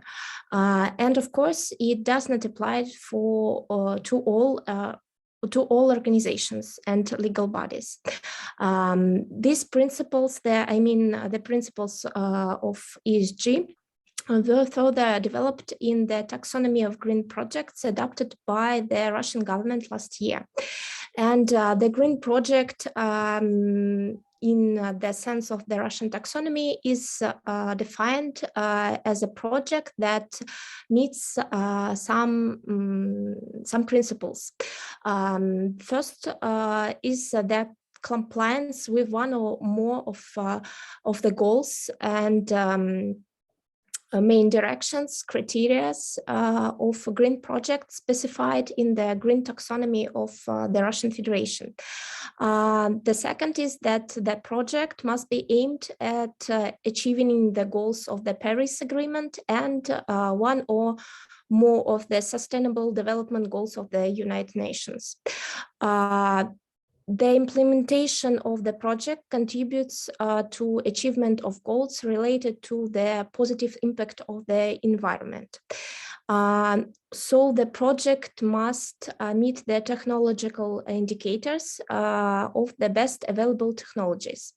And the most important criteria, in my opinion, is the criteria of the absence of significant side effect on the environment. So the principles do not significant harm. For projects implemented on the territory of the territory of the Russian Federation, the principle of do not significant harm may be considered satisfied if the project complies with the requirements of the legislation of the Russian Federation in the field of environmental protection and safety. Regarding the legal regulation of ESG principles in Brazil, I would like to tell about the non-financial disclosure criteria adopted at the end of the last year. So, as I know, the Brazilian Securities Commission issued the resolution, which brings a substantial innovations of the information regime for issuers of securities. This resolution established criteria and the requirements for the disclosure of information on environmental, social, and governance aspects. The new rules prescribe the preparation of a special report with separate sections, and with your permission, I would briefly address them. First, you must specify whatever the issue disclosure ESG information in a new report or other specific document designed for that purpose. Second, the entity specifies the methodology or standards used in preparing the report or document. And it is necessary to specify who reviews the report and in what order. I mean, which governmental or legal body will review this document. It is necessary to indicate the internet page where the report or document can be found. And their report should name their performance indicators and sustainable development goals established by the United Nations. So the last thing to consider in the report or document, it is the recommendations of the task force of climate-related financial disclosure, or other recommendations for financial disclosure of other organizations recognized and related to climate issues. In fact, I believe that in terms of non-financial disclosure, both Brazil and Russia have very similar legal regulations. And first of all, we are talking about the necessary transparency in the publication of this kind of information. All of above indicators affect the rating of the company and the value of its securities. I believe that the current trend towards disclosure of non-financial information should actively contribute to environmental protection. So thank you very much for your attention. Thank you very much, Natalia. It's very interesting, your speech. It is very interesting. So I would like to, maybe Alisa Fedorovna, so moderator of our conference, maybe you would like to say some words about the problem of Russian and Indian law, Russian and Brazilian law today. Please, Alisa Fedorovna. Thank you very much, Maria Alexandrovna. Dear colleagues, I would also like to thank you for your excellent reports and interesting discussion that we have today. Today, we once again became convinced of the importance of the cooperation between Russian Federation and Brazil, and the joint search for solutions to the legal problems that arise in modern circumstances. I sincerely hope that we will be able to meet at our future events. And I would like Elsa say thank you very much once more. And it was a great pleasure for me to be with you today. And I would also like to wish you all a good day and take care of yourself. Thank you very much. Thank you very much, Alisa Fedorovna. Dear colleague, maybe you have some questions after our discussions.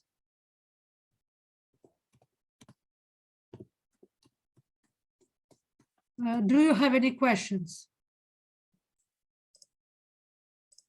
Dear colleague, maybe you have some questions. So, Daniela. Frankly, I was really surprised to see how similar our problems in Russia and Brazil. Well, our forests, our nature, well, our development, our economy, so many things that are very similar. And it was also very important to find that we can understand each other. Though we speak different, as if different languages, but we speak on the same problems. We understand them similarly. And we see as Professor Sidney Guerra said, very similar problems. We see the ecological problems, and we can work together to find the decisions for all these problems. And being on different sides of the world, we are on the same side of the progress, on the same side of the teaching profession. We're so similar and a little bit interestingly different, you see? And this is even much more pleasant. It is pleasant not because we are different, but because we are interesting to each other, because we see the same problem a little bit from different angle, and sharing our ideas, we can find more and more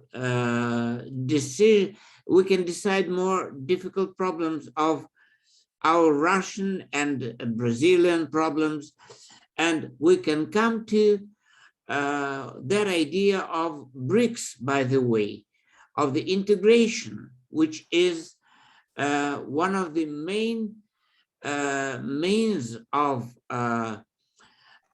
to make the globalization human.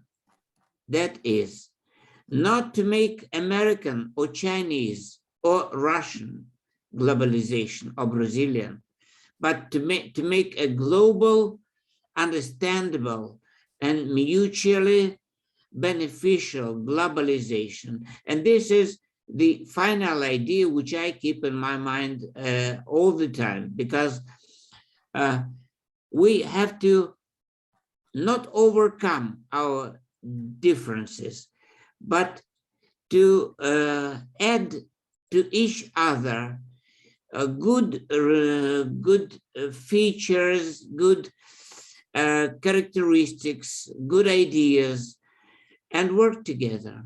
And that is very pleasant. And even we can teach together, by the way. We can teach in Brazil, our Brazilian colleagues can teach in English here in Russia very easily. And it would be very beneficial because they have a very bright and artistic view. What I think is good, especially good for the teaching profession, because we Russians are sometimes a little bit gloomy. Sometimes we smile a little less often than Brazilians. We have to learn how to smile. We have to learn how to be optimistic, everybody. And I think this is a very good, Maria, thank you very much for your effort in making this wonderful conference, because you make our life different. You make our life brighter. In the morning, we were in India. Now we come to Brazil. And our Brazilian friends are at least a little bit in Russia. And I think they are not afraid, not so much afraid to be in Russia, even in winter, because we have, well, when I was in India, I was surprised to see so many green and beautiful flowers. And it became to dawn on me. I became tired of all this greenness and flowers, no winter. And when I came back to Russia, I found different seasons. I had to fight against winter, fight against autumn, against rain. And when I was fighting, I became more brave, I became more clever. And it makes us overcome our difficulties. And together it will be more interesting. Thank you very much. I'm sorry for too many words, but they're very frank, believe me. Thank you very much, Sergey Yuryevich. Thank you, dear colleague. Really, this conference, I think it was wonderful events today. And I would like to thank our speakers for a very interesting discussion, and our moderator of this conference. I hope we can continue our cooperation in the future. And I would like to invite you to prepare with us a monograph about law in Russian and Brazilian law. We would like to prepare this monograph in the next year, because we have already special series of the books with our different colleagues from different countries. And I will send you more information about this monograph by mail, and it is a pleasure for us if you will have opportunity to participate in this monograph.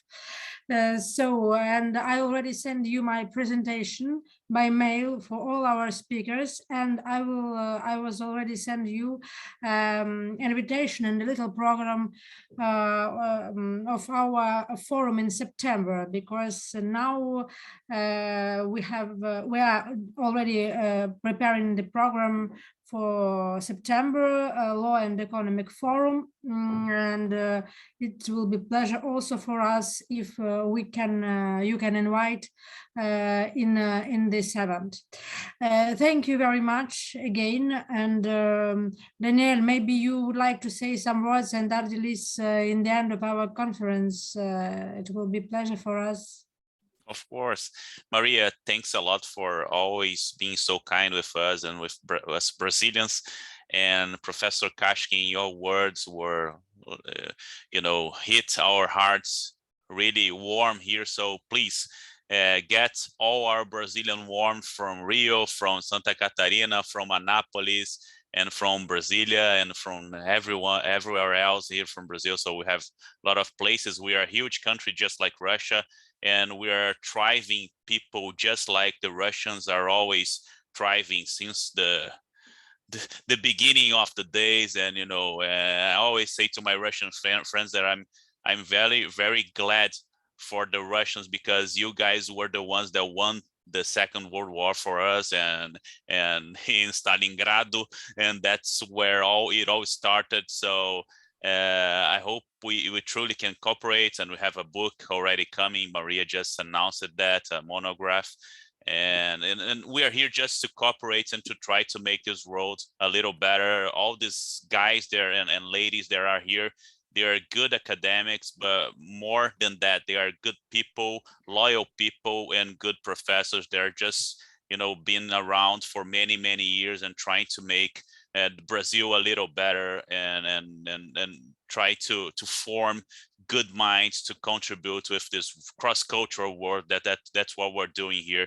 And I was really amazed by Natalia's lecture too. She has like British accent, British English. So it was it's really, really good that we have these people here, Russians and Brazilians, that speak good English, so we can interact, we can exchange a little bit of our knowledge and what we've been doing here.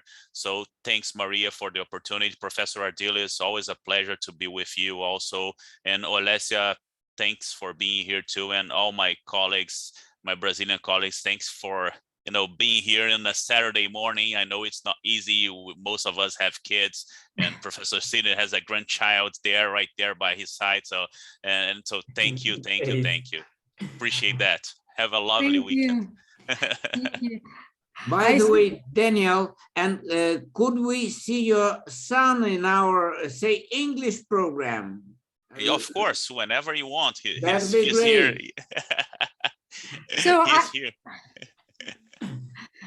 I see the hand of our colleague. Do you want to say some words, please? Yeah, Maria, I just would like to thank all of you. Because of this opportunity, I have many ideas in my head. So I think it's a great time to grow up with our experiences, especially to know each other. And it's a great pleasure to be here. And it's an honor for me, included, to share the record with my students after. So I think it's important for us to start some papers and some discussions, and it's a great opportunity. I really would like to thank you, and it's an honor to be here. Goodbye. Bye-bye. Thank you. Thank you. Thank you. Goodbye. Thank you. Thank you very much, dear colleague, Brazilian and Russian colleague. Thank you. Bye-bye. Bye-bye. Professor Kashkin, thank you. Bye-bye. Thank you. Thank you. Goodbye. Bye.